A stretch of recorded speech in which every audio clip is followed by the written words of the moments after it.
বড় বড় ঝড় আপনারা যত শুনেছেন সব সুন্দরবনে প্লাবিত হয়ে গেছে।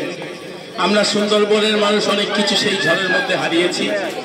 কারোর ঘর বাড়ি, কারোর গবাদি পশু, কারোর কোলের শিশু, কারোর বয়স্ক মা বাবা, কারোর খাদ্যশস্য, অনেক কিছু চলে গেছে চোখের সামনে ভেসে। চারিদিকে শুধু জল আর জল, কোথায় রাস্তা কোথায় পুকুর কোনো কিছু ঠিক ছিল না। তো এত কষ্ট পাওয়া সত্ত্বেও আমরা সুন্দরবন ছেড়ে কোথাও যাই না। আমরা সুন্দরবনকে ভালোবেসে সুন্দরবনেই বসবাস করি। আমরা যেখানে বসবাস করি নাম হলো বিধবা পল্লী।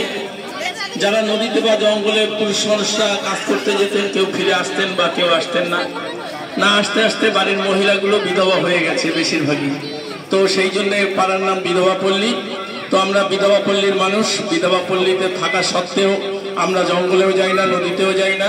আপনাদের মতো মানুষ যখন আসে আমরা মনে অনেক আনন্দ নিয়ে, আশা নিয়ে ছুটে আসি, কারণ আমাদের